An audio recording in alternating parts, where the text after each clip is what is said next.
Good morning, 6th grade. Happy Monday. I hope you had a wonderful weekend with your family.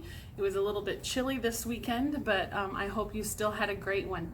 We're going to get right in today to our math lesson, talking about a few semi-new things today, so I want to take a few minutes to go over that with you.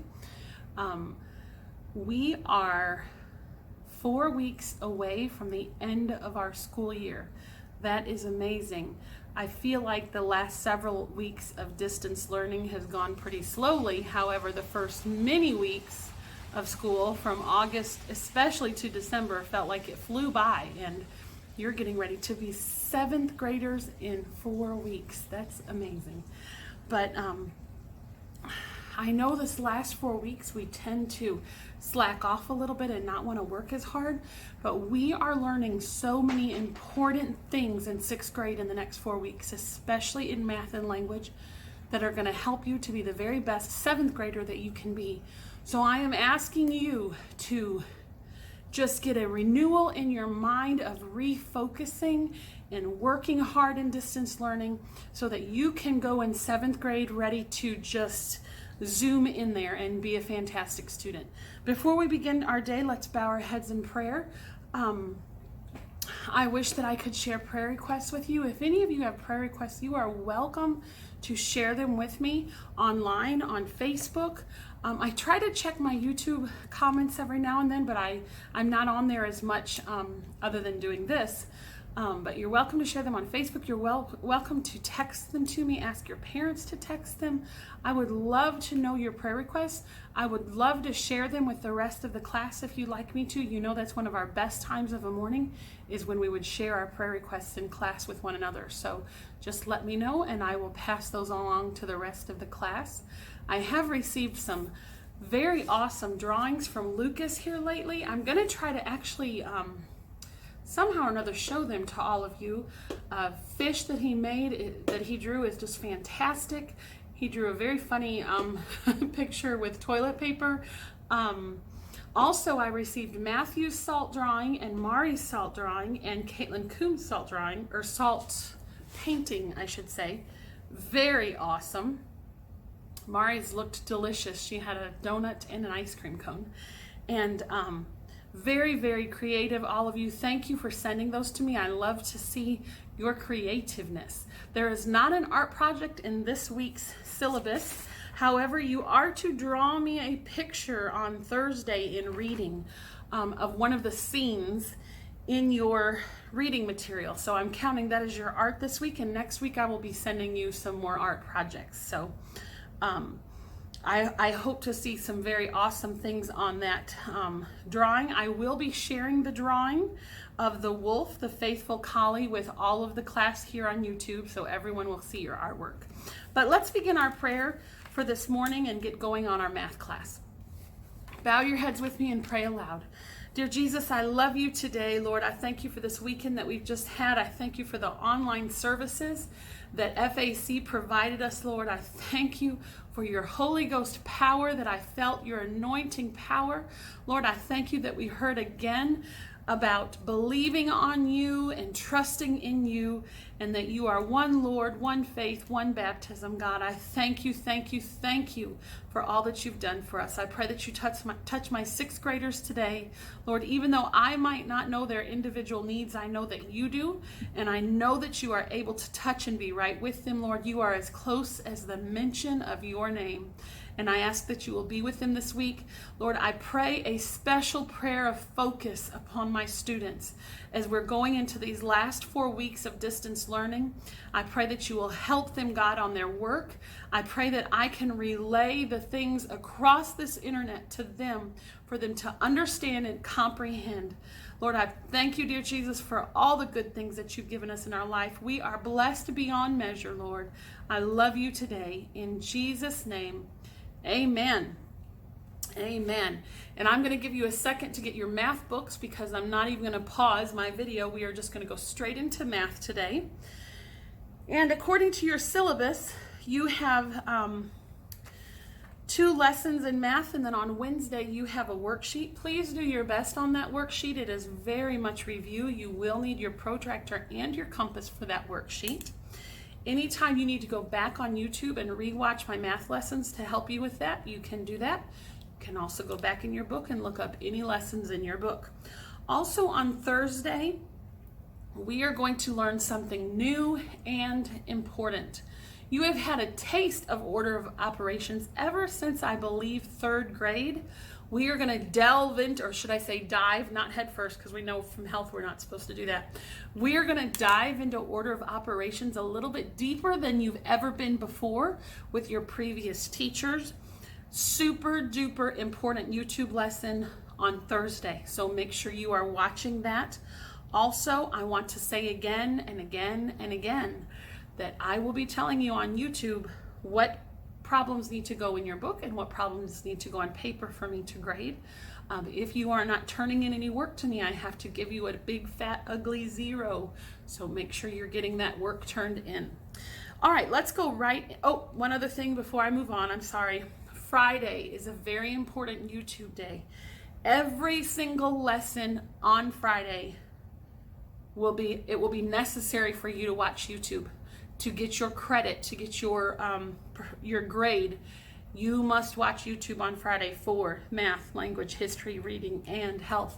And normally you don't watch that very much on Friday. I try to kind of limit your work because it's pickup day. However, this Friday you must watch. You will be texting your work into me for me to give you credit. So make sure you watch Friday. Very important. All right, now we're moving on to math. And I'm sure you've been checking out my poster here as I've been here talking. And today I'm supposed to introduce you to triangles. I don't think I need to introduce you to triangles because I'm pretty sure that Sister Kirby did that in kindergarten if you went to ACA. So we all know what a triangle is. It has 3 sides. Goodness, I'm having glasses trouble today. The prefix tri means what, everybody? It means 3. I just think we've got this. Someone who is trilingual, how many languages do you think they speak? They speak 3. I wish I was trilingual. I wish I was bilingual, at least spoke 2. A triangle is a polygon with 3 sides and 3 angles. When you were a little toddler, your parents most likely bought you a tricycle, which had how many wheels? 3 wheels. So I think we all get tri. I do want to talk about these triangles though, because they are a little, they're not different, but they do have specific names that we need to learn. First of all, the sum of the 3 angles in a triangle is 180 degrees. Just like a circle has 360 degrees, a triangle has 180 degrees. Very important for you to know that. And we have 4 triangles that we're learning in 6th grade that, yes, you do need to know the names. This is a right triangle. What gives that away to us? Our little box down here in the corner. Easy, just like a right angle, this is a right triangle. This might be a new word for you. This is called isosceles. An isosceles triangle has 2 congruent sides. And remember, we know the name of what, we know what congruent means. It means same. It means equal.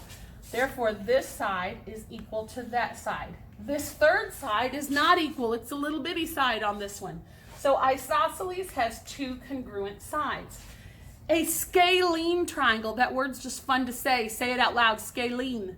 A scalene triangle has no congruent sides. Every single side on a scalene triangle is a different length. Do you see that? A short one here, a really long one here, and kind of a medium there. No congruent sides. And guess what an equilateral triangle would have? There's a hint in the word. Yes. An equilateral triangle has 3 equal sides, 3 congruent sides. If you got out your ruler and measured all 3 of these sides, they would be the exact same length. So we have a right triangle, we have an isosceles triangle with 2 congruent sides, a scalene triangle with no congruent sides, and an equilateral triangle with 3 congruent sides. So how many degrees do all of our sides add up to in not our sides. our angles add up to in a triangle? Let me hear you shout it. I hope you didn't say 360. It is 180 degrees in a triangle. Say it again. 180 degrees. Picture it in your mind. 180 degrees. Get that in your noggin. So let's just throw this out there. If all angles of a triangle has 180 degrees, how many, and I wish you were with me because I'd give a ticket, what is our degrees of all three angles in an equilateral triangle? And I already hear some of you shouting out the answer. All three angles in an equilateral triangle all have to be 60 degrees because they have to be equal. That's just a little bit of a quick jump ahead in our lesson, but I wish that you were with me so I could give out prizes for that. Let's go ahead and open up to page 241 to our yellow box at the top. And yes, I know I kind of went over it, but of course, as you know me, I'm gonna go over it again. Triangles. Number one, a triangle is a three-sided polygon. All triangles have three inside angles. They all have a total of how many degrees? I heard you shout it, 180. So angle A plus angle B plus angle C equals 180 degrees. Number two, we talked about an equilateral triangle. Don't forget those two little marks. We talked about this earlier, I believe. If those little marks are on a line, they mean that those sides are equal to one another. What do these little marks look like? An equal sign. So that will help you to remember that those are equal to one another. An isosceles triangle has two congruent sides. How many equal marks does it have? Two, because it has two sides. A right triangle has a right angle. And we didn't talk about scalene in here, but how many equal sides does a scalene triangle have? Zero, zip, nada, none.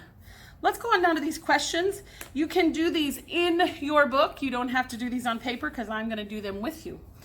Number 1A, a triangle has how many sides? I hope you put 3. A triangle has how many degrees, Daniel? 180 degrees. Hunter, a circle has how many degrees? 360 degrees. The sum of the angles, ooh, they're throwing you a loop here. The sum of the angles in a square is, anybody know this one? Dylan, Natalie, or Matthew? Might be hearing you shout out 360 degrees. A triangle has how many interior or inside angles?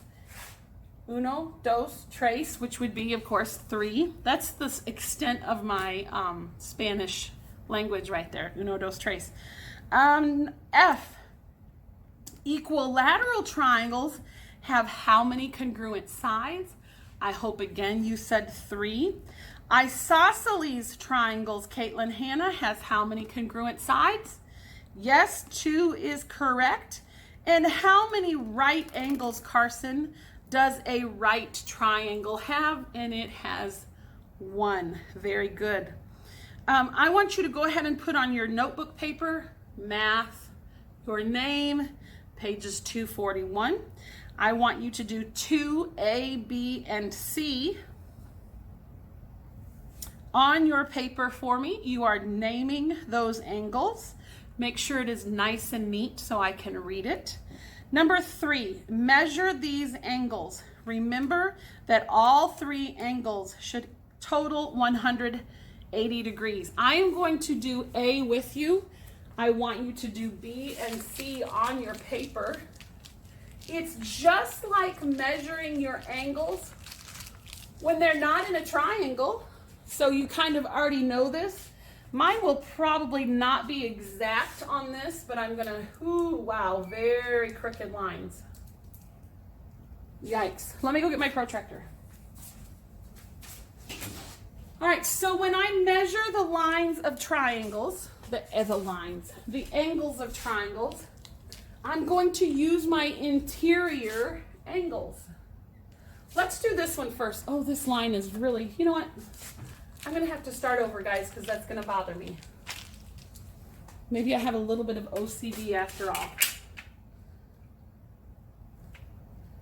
One more time. Straight line.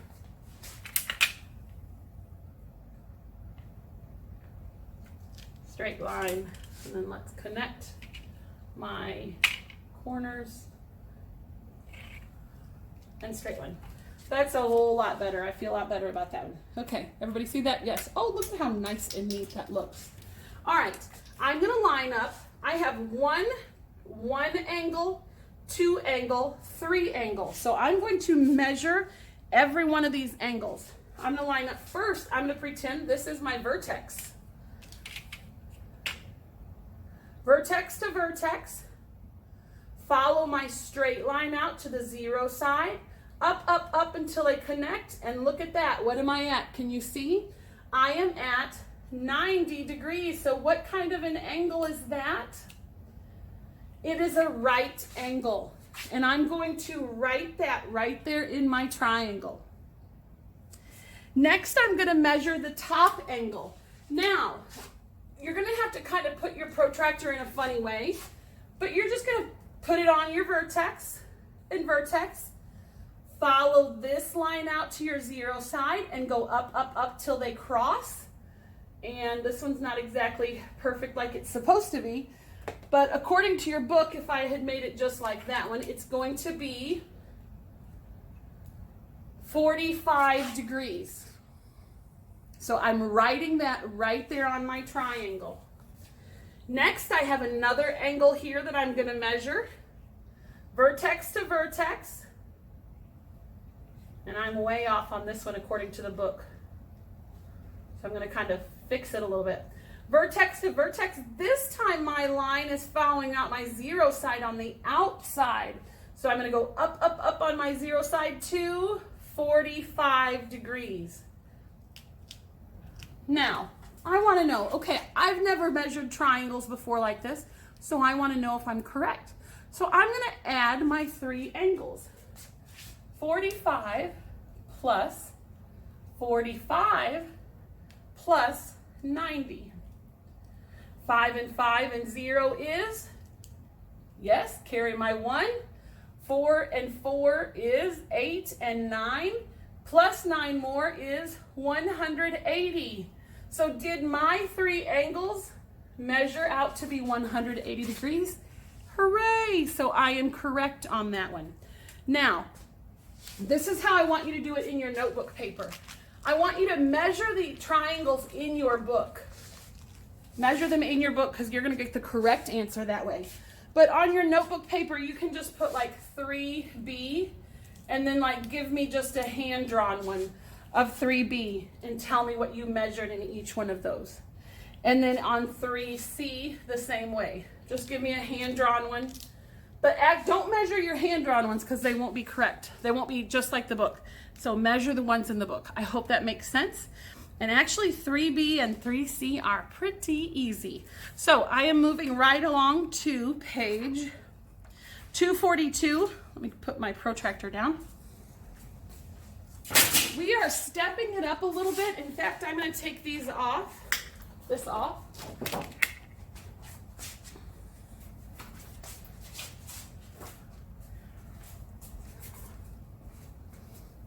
And I'm going to go ahead and erase this. So I had a funny question this weekend I thought I'd share with you. Brianna sent me a message and asked me what the sound that she could hear in my basement of the running water was. She said every couple of minutes she hears the sound of running water. And I really didn't know what it was, and I thought, well, I'm down here with my air conditioning unit, so it could be my air conditioning unit. It kicks on and off a couple times. But then it just hit me what it is. Every time one of my kids flush the toilet in this bathroom, oh, it just happened. Hear it? So now, every time this bathroom above me is getting used, y'all hear the trickle of the flushed toilet. So Brianna, we solved the mystery sound. Isn't that hilarious? I'm sorry that y'all have to hear that. That's the disadvantages of distance learning in your teacher's home. You have to hear the toilet flush upstairs. I think that's hilarious. Okay, moving on. 242, number 4. On your syllabus, I have you doing number 4, A and B. And I want to do C with you on the board just to give you an idea of how to do this. Let's look at the directions.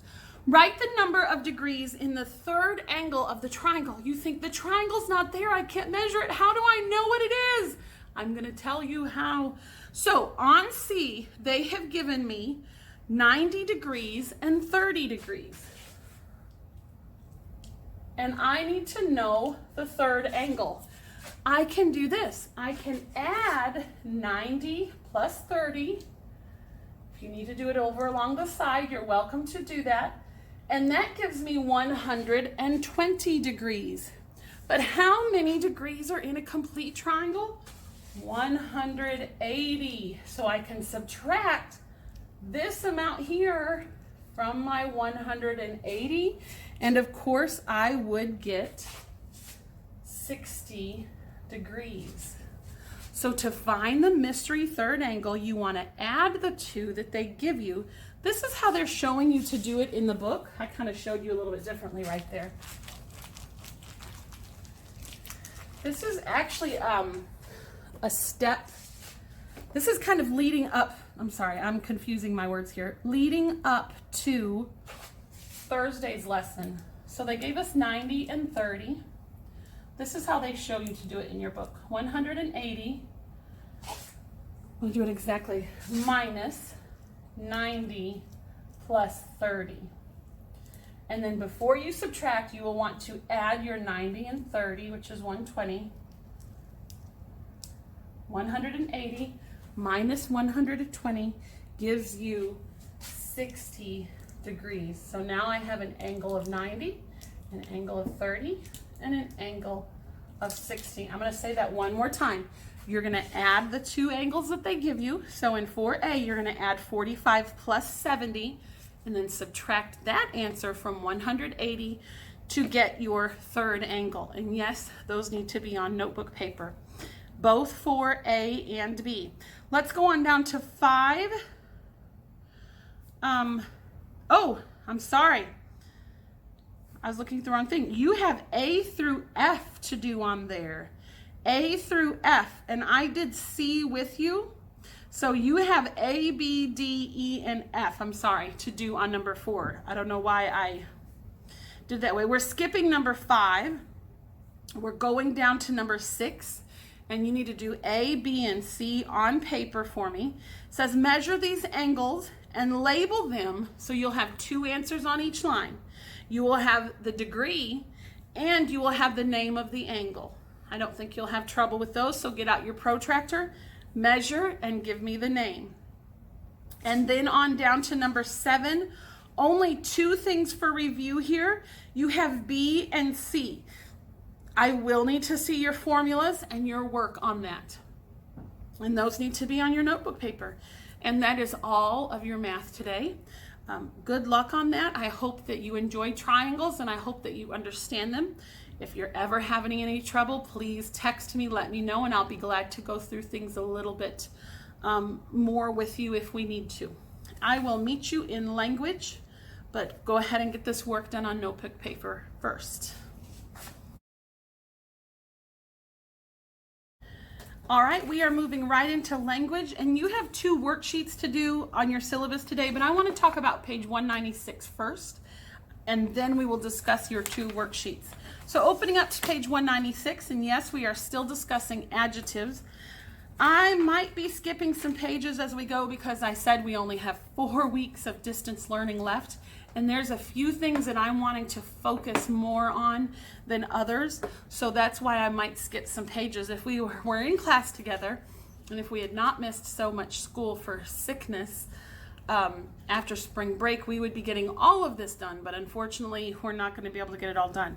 But top of page 196, let's just go right into our blue box. Of course, we know that adjectives describe things. They describe nouns. Top of page 196, use commas to separate adjectives. This is so important that you get the gist of this today. Which of the following sentences sounds more natural? The princess wore a beautiful diamond tiara. The princess wore a diamond beautiful tiara. We all know that the first sentence sounds more natural. Because we are used to hearing the two adjectives in a certain order, we don't really think about it sounds kind of funny if you mix up your adjectives. Adjectives that sound best in a certain place are said to be fixed. They are fixed in their correct place. In most cases, it does not matter which adjectives come first. Sometimes they are reversible. Here's an example. She wore a floppy red hat. She wore a red floppy hat. That sentence still makes sense. Those adjectives of floppy and red do not need to be fixed. They are reversible. Next paragraph. Notice the comma between the adjectives in the sentences above. Reversible adjectives before a noun must be separated by commas. Everybody give me an air comma with your finger. Reversible adjectives must be separated by commas. In what order would you write the adjectives old and little in the following sentence? Do you need a comma? At the door was a, do we want to say old little man or little old man? I think that it sounds more natural to say little old man. At the door was a little old man. So therefore those are fixed adjectives and do not need a comma. Here is a trick that I use all the time to figure out if it needs a comma or not. Let's go back up to our example about the princess. The princess wore a beautiful diamond tiara. Now, normally when we're saying two things or when we're giving a list, often we say the word and. Everybody say and between them. Would we say and between these two words? The princess wore a beautiful and diamond tiara. No, we don't need and there. Since we don't need and, we don't need a comma. That's your test. That's your test. I don't mean test as in take a test. I mean, that's how you can test to find out if you need a comma or not. Now let's go down to our next example of the floppy hat. She wore a floppy, let's go to the one that sounds natural. She wore a red and floppy hat. We're using red and floppy to describe. So could we say that could we say red and floppy? Sure.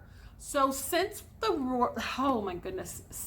word and makes sense there, we will put a comma.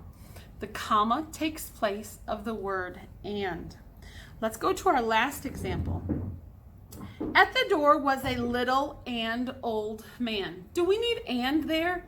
No, because they are fixed adjectives. Therefore, there is no comma. So on think, they're telling you to put commas where necessary in the following sentences. And I am going to do 1, 2, and 3 with you. 4 through 12 will need to go on paper. I'm going to show you exactly how I want them on your paper so that I can grade them. But let's do a couple together to try out our little and test. Number 1, the worn, tattered rope will surely break under the strain. So worn and tattered are my adjectives here. Let's figure out if we need a comma. First of all, let's try it with and. The worn and tattered rope. Does and work in there? Yes, it does. So we need to put a comma there because we've taken the word and out and we put a comma in. This is how I want to show it to you or how I want you to show it to me on notebook paper. The worn, tattered, because we could say the worn and tattered rope will surely break under the strain. I don't want you to copy the whole sentence on the notebook paper. This is what I want you to do. I want you to find your two adjectives and just rewrite them with your comma between. So this is how number 1 should look on your notebook paper for me. Worn, comma, tattered. Number 2, the old grandfather clock had a resonant, melodious chime. All right, our 2 adjectives are resonant, and melodious. Let's try the and trick. The old grandfather clock had a resonant and melodious chime. Could and work there? Yes, it could. Therefore, we need a what? We need a comma. So this is how I'm going to write this on my notebook paper for my teacher to grade. I'm going to put my 2 adjectives, melodious, and add my comma to show my teacher that I know that I could put and in there, but I'm substituting a comma. Let's look at number 3. Ryan's dripping ice cream cone ruined his Sunday suit. Uh-oh, his mama's not going to be happy at him. Our 2 adjectives are dripping and ice cream. What kind of cone? Ice cream cone. So, would we say Ryan's dripping and ice cream cone ruined his Sunday suit? No way, Jose. That doesn't sound natural, does it? So we would not put and there. So on my paper, all I'm going to put, can you still see 3, is my 2 adjectives with no comma. So that when I'm grading this, I will know that there is no and in that sentence. I hope that helps. It always helps to read your language sentences out loud to yourself. I'm going to let you do 4 through 12 on your own. So you can pause me if you want to do that now. Make sure your notebook paper says your name as well as language, and think page 196. Make sure you're giving me that information because it really helps me with grading. You have 2 worksheets to do as well. This is Worksheet 3. This one is Worksheet 4. Let's talk about Worksheet 3 first. I hope some of you recognize this as your creative writing from the very first week of distance learning. I found some very creative sentences, and I want you to all figure out how to do them. I could not choose all of them to photocopy because some of them wouldn't print well, like if you hadn't pressed hard enough on with your pencil or whatever. So if I didn't choose you, I'm sorry. Let's see. Number 1. I'm assuming this is a boy, a picture of a boy here. The boy ran down the... let's start again. The boy ran down to the street to see the dog. Very cute dog there. Whoever drew that, that's excellent drawing. Now, on your answer, that's what you're going to put. The boy ran down to the street to see the dog. Write that on your answer blank. And so on. Figure out number 2. Awesome on number 2 with the French fries. You guys are so incredibly creative. So under each one, you will see a number with the word answer, and that is where you write your answer. Also, I did not put a place for your name on either one of these on this first worksheet, on Worksheet 3. Make sure your name is on it. There is a place for your name on the next worksheet, Adjective Word Challenge. Name 3 adjectives that describe an apple. Goodness, I'm going to help you out with this one. Red, shiny, big. There's 3 adjectives that describe an apple. So just go through this worksheet for me. I'm very interested in number 8. Name 3 adjectives that describe your favorite person. Also tell me who you're describing there. I'd like to know those 3 adjectives, whoever your first favorite person is. So that's your language assignment for today. Make sure and put both of these in your folder so I can get them back on Friday. And we will be going into, let's do reading next for today. So we'll go into reading next. So go ahead and get out your reading book. 6th grade, we are starting on reading today. Page 87, we're going to go ahead and get opened up to that. Page 87. Make sure that when you are doing your read and think worksheets, as of right now, I'm just trying to give you 2 worksheets a week. Make sure you're taking time to read all that and flip back if you need to look up the correct answers. That is very good for your reading skills, for your comprehension skills, so make sure you're doing your best on those. Some of you are getting some poor grades on those, and there is no reason to when you can just turn over and look up your answers if you're not sure of them. So I'm needing to see how well you're reading and comprehending, so make sure you're taking your time on those. Good job for all those hundreds that I received on those this past week as well. Today we're going to start a story in reading. And we're going to work on this one story all week. It's kind of lengthy. And then on Thursday, you're drawing a picture of any scene. That means of anything that happened in the story, you can choose to draw a picture of that. I'm going to read with you today, but you will be doing some reading on your own in this week. So let's pick up on page 187. And here's where you can meet the author. Albert Payson Terhune is remembered for his wonderful stories and books about dogs. Usually his own collies. People loved the dogs in his stories so much and were so curious about them that newspapers sometimes reported on them for their readers. In 1923, the New York Times printed a long account of the death of Wolf, the dog you will be reading about in the following story. Mr. Terhune's first book was the story of Wolf's father, entitled Lad, a Dog. So if you're needing some new reading, during this quarantine time, I'm sure you can look up any of these on your Kindle or on your iPad by Albert Payson Terhune and get some of those. Wolf was a collie, red, gold, and white of coat, with a shape more like that of his long ago wolf ancestors than a domesticated dog's shape. It was from this fact that his name was Wolf. Now, when you draw your picture, these details that are in this very first paragraph are very important for you to include in your drawing. He looked not at all like his great sire, Lad, which means his father, nor like his dainty, thoroughbred mother, Lady, nor was he like them in any other way, except that he inherited old Lad's gallant spirit and loyalty. No, in traits as well as in looks, he was more wolf than dog. He almost never barked, his snarl supplying all vocal needs. The mistress or the master or the boy, any of these 3 could romp with him, roll him over, and tickle him, and Wolf gleefully entered into the fun.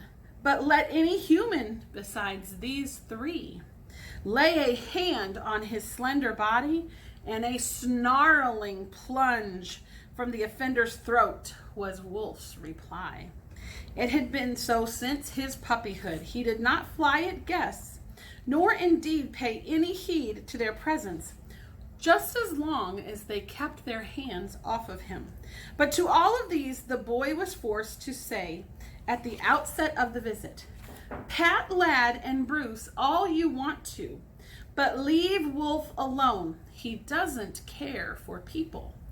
Then the boy would proceed to tumble Wolf about to the delight of both. In romping with humans whom they love, most dogs will bite more or less gently, or pretend to bite, as part of the game. Wolf never did. In his wildest and roughest romps with the boy or with the boy's parents, Wolf did not so much as open his mighty jaws. Perhaps because he realized that a bite was not a joke but an effort to kill. There had been only one exception to Wolf's hatred for mauling by a stranger's hands. A man came to the place on a business call, bringing with him a 2-year-old daughter. The master warned the baby that she must not go near Wolf, although she might pet any of the other collies. Then he became so interested in the business talk that he and his guest forgot all about the child. I'm going to stop and get a drink of coffee.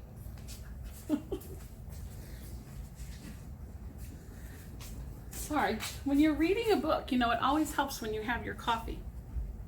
Don't you wish you had some?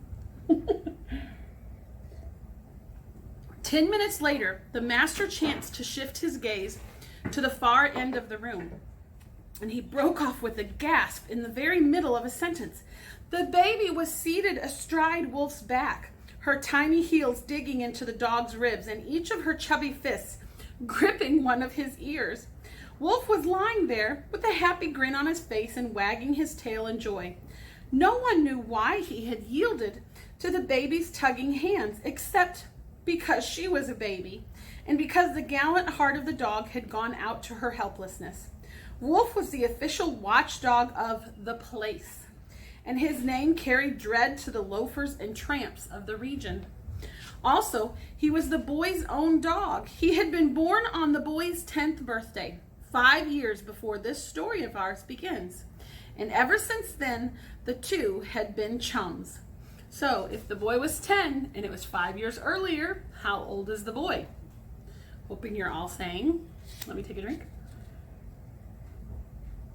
15. One sloppy afternoon in late winter, Wolf and the boy were sprawled side by side on the rug in front of the library fire. The mistress and the master had gone to town for the day. The house was lonely, and the two chums were left to entertain each other. The boy was reading a magazine. The dog beside him was blinking in drowsy comfort at the fire. Presently finishing the story he had been reading, the boy looked across at the sleepy dog. Wolf, he said, there's a story here about a dog. I think he must have been something like you. Maybe he was your great-great-great-grandfather, because he lived an awfully long time ago in Pompeii. Ever hear of Pompeii?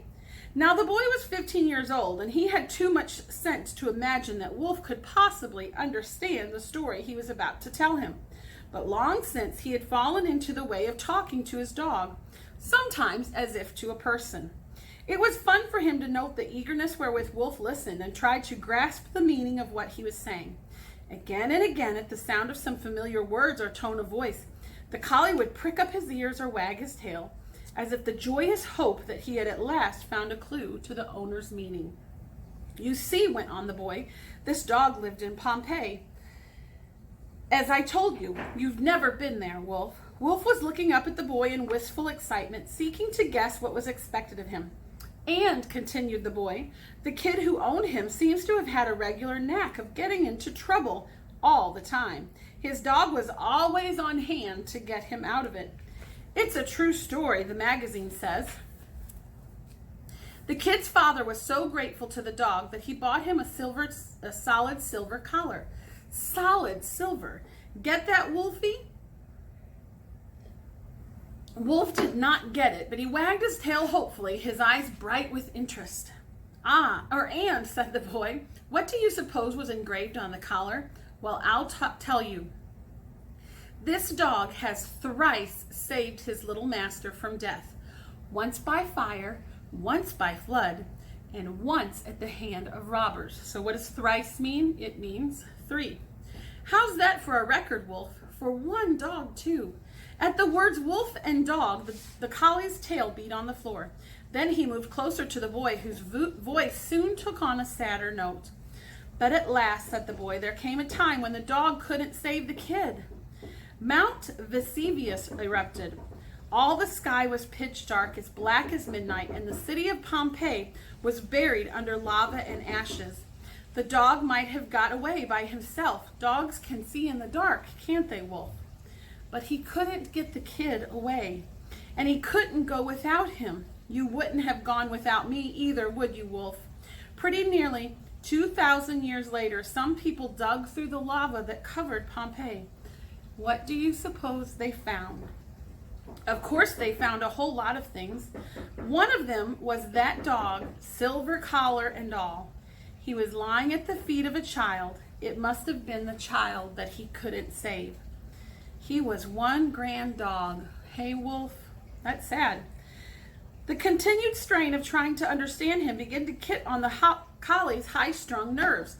He rose to his feet, quivering, and sought to lick the boy's face, thrusting one upraised white forepaw to him for a handshake. The boy slammed shut the magazine. It's slow in the house here with nothing to do, he said to his chum. I'm going to the lake with my gun to see if any wild ducks have landed in the marshes yet. It's almost time for them. Want to come? The last sentence Wolf understood perfectly. On the instant, he was dancing with excitement at the prospect of going for a walk. Being a collie, he was of no earthly help in a hunting trip, but on such tramps as everywhere else, he was the boy's faithful companion. Out over the slushy snow, the two started, the boy with his single-barreled shotgun slung over one shoulder and the dog trotting close at his heels. The March thaw was changing to a sharp freeze. The deep and soggy snow was crusted over just thick enough to make walking difficult for both dog and boy. The place was on a point that ran out into the lake, and on the opposite bank from the mile-distant village. Behind, across the highway, lay the winter-choked forest. At the lake's northerly end, 2 miles beyond the place, were the marshes where a month hence wild duck would gather. Thither, with Wolf, the boy plowed his way through the biting cold. I want you to stop at that paragraph for a minute. Oh, I thought I found something that I wanted to explain. But never mind, let's keep going. I misread that. A quarter of a mile below the marshes, the boy struck out across the upper corner of the lake. Here, the ice was rotten at the top, but beneath, it was still a full 8 inches thick, strong enough to bear the boy's weight. Along the gray ice field, the two plodded. The skim of water, with the thaw had spread an inch thick over the ice, had frozen in the day's cold spell. It crackled like broken glass as the chums walked over it. The boy had on big hunting boots, so the glass-like ice did not bother him. To Wolf, it gave a sharp pain. The small particles were forever getting the callous black pads of his feet, pricking and cutting him sharply. Little smears of blood began to mark the dog's course, but it never occurred to Wolf to turn back or to betray any sign that he was suffering. It was all a part of the day's work, a cheap price to pay for the joy of tramping with his adored young master. And I have a feeling that we might have heard some foreshadowing of some danger to come, but I'm not sure. We will find out. And we're going to stop reading there today. Tomorrow we will pick up at page 92. And we're going to go immediately into health today. You have a worksheet to do in health, worksheet page 7. And the back is optional. You do not have to do the back, but if you want to, you're welcome to. So go ahead and get that worksheet done before the end of the day and tuck it in your folder to return to me. Another thing that I want to say is last week in health, I gave a ton of highlights for chapter 2 that I had missed previously in our reading. So you might want to go back and watch Friday's reading to catch up on all of chapter 2's highlights. And we're picking up in health at page 41. We have been talking about some first aid things that you can learn. Simple safety tips for first aid and things that you can be careful of. But let's go on to page 41, and we're going past a little of our simple things and on to some more things here.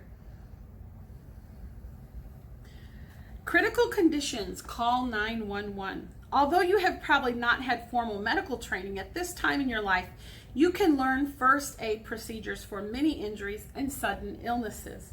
Procedures which could actually help save a person's life. The most important thing that you can do in a medical emergency is to call for professional help. Never hesitate. They are there to help you. Before beginning any first aid treatments, call 911 or have someone else call for you. The following injuries and disorders need immediate care if the victim is to recover completely and without harmful after effects. The more you know about the symptoms and treatments of these disorders, the better prepared you will be for a medical emergency. The sight of blood. The transportation of food and oxygen to all the cells of your body and the elimination of waste products from these cells take place through your circulatory system.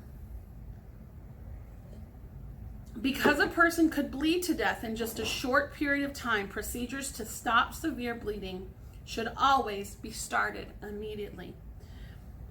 This is the easiest thing you need to remember when someone is bleeding excessively, apply direct pressure. Place a clean folded cloth over the injured area and firmly apply pressure. If blood soaks through the cloth, do not remove the cloth. Instead, cover that cloth with another one and continue to apply pressure to the wound for 7 to 10 minutes. Safety tip at the bottom. If a clean cloth isn't available, place your finger or hand over the wound and apply pressure. Safety tips at the top of page 42. Remember to call 911 first. Don't apply direct pressure to a compound fracture to stop the bleeding. That would be to a break. Don't apply pressure to the break, of course. That would hurt your patient even more. Slowing the loss of blood, even if you can't stop it, may be enough to save a life. If the elevate the injury, this is very important. If the wound is located on the arm, leg, hand, or neck, position the wounded part of the body above the level of the heart while you apply direct pressure. If the blood has to flow uphill from the heart to a part of the body, the rate of its flow will be slowed and will therefore help prevent excessive blood loss.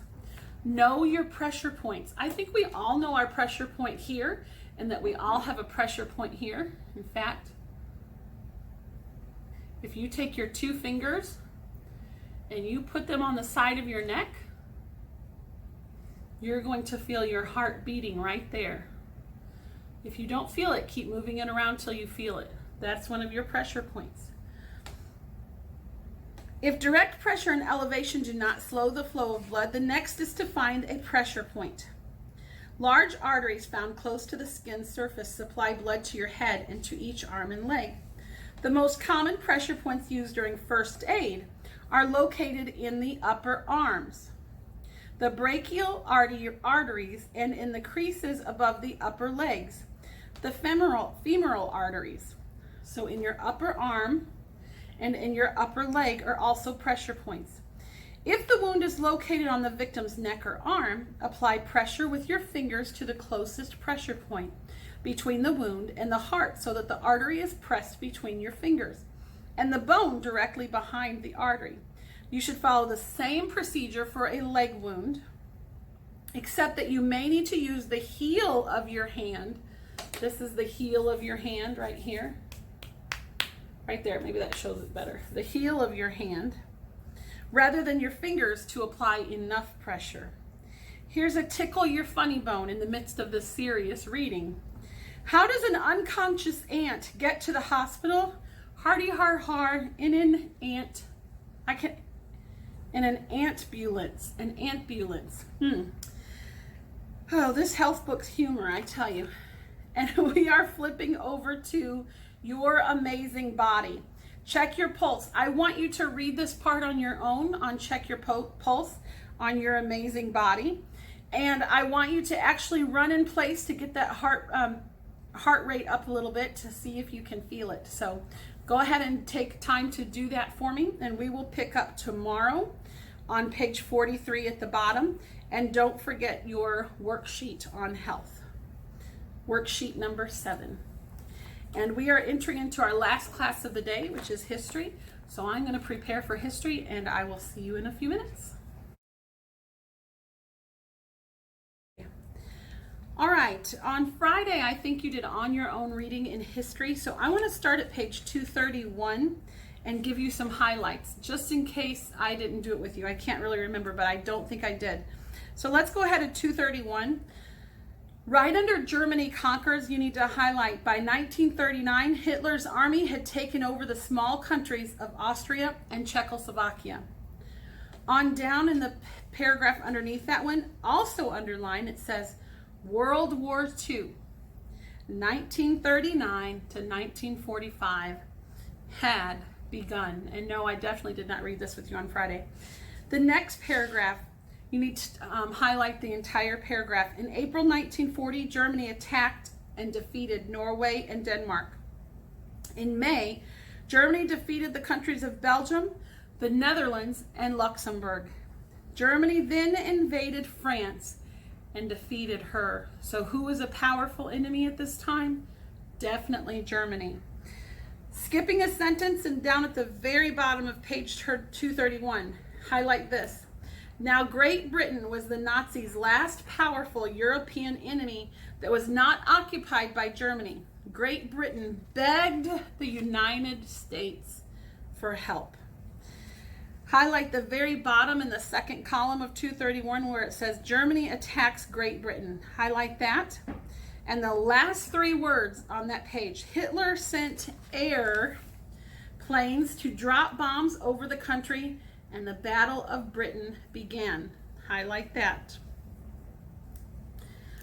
Also, in the next paragraph, it says, Prime Minister Sir Winston Churchill, the British Air Force was finally able to beat back the Germans. Highlight that. You need to know that Britain's Prime Minister was Sir Winston Churchill.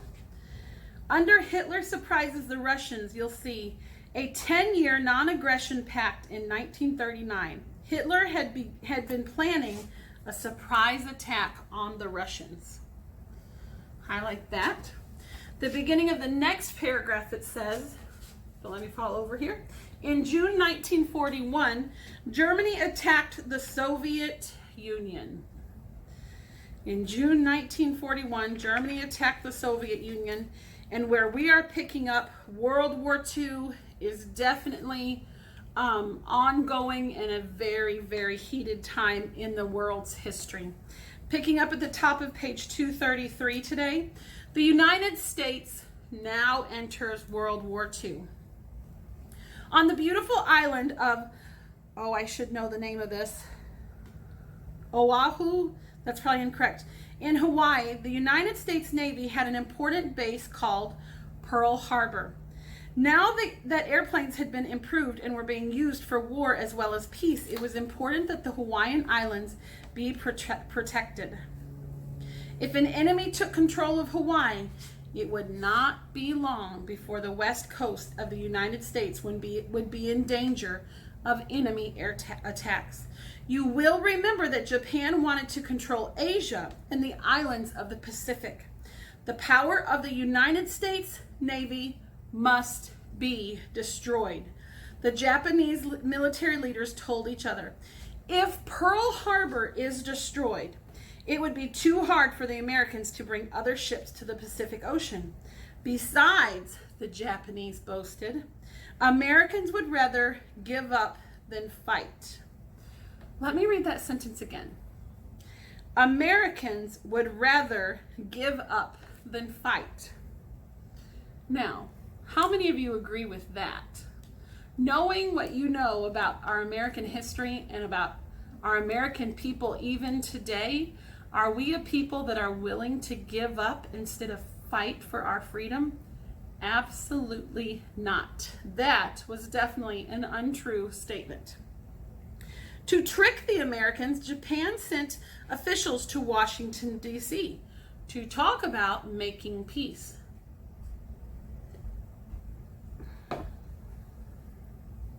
Meanwhile, the Japanese secretly planned an air raid on Pearl Harbor. So they're talking peace, but yet at the same time planning a raid.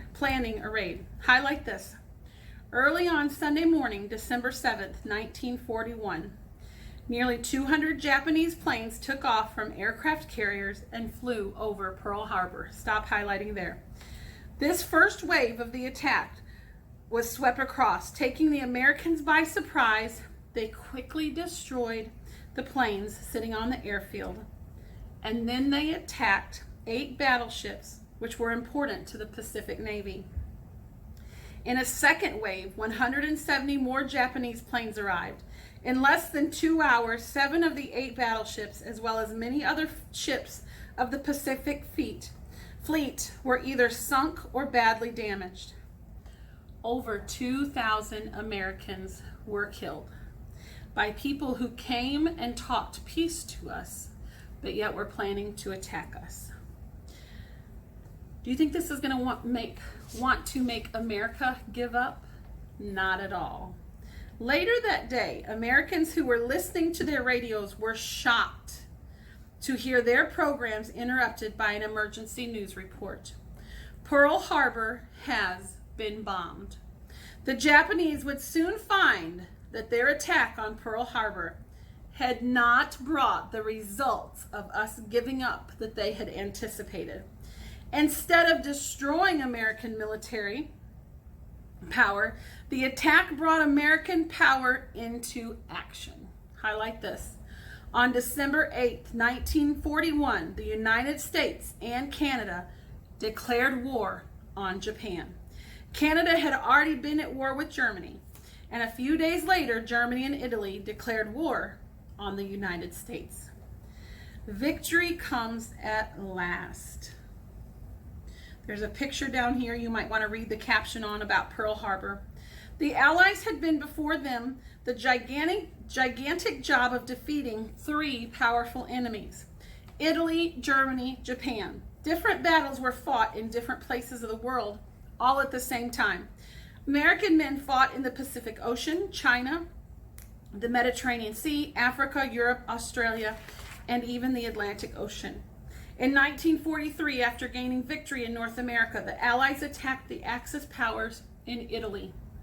In 1944, Italy removed Mussolini from power. While troops fought in Italy, more Allied forces focused on freeing France. They planned a great invasion of the country to be led by American General Dwight D. Eisenhower, and that name should be very familiar to you.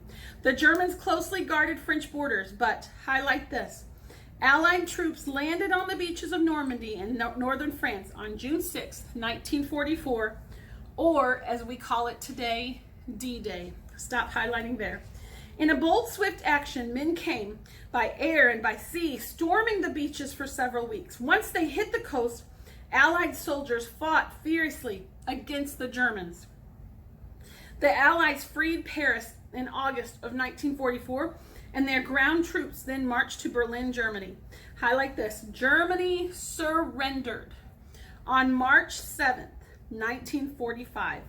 May 8th was declared VE Day for Victory in Europe Day. Stop highlighting there. Japan remained the only enemy for the Allies to defeat. She had learned since Pearl Harbor that Americans were hard, courageous fighters. Although the attack on Pearl Harbor had severely damaged the United States Navy in the Pacific, within 1 year, the Navy was ready to do battle again. The Japanese had suffered much loss during the war, but yet they refused to surrender. The military leaders of Japan seemed to care little about their own civilians that were being killed in air raid upon their cities, and thousands of Japanese who died fighting for their power-hungry leaders.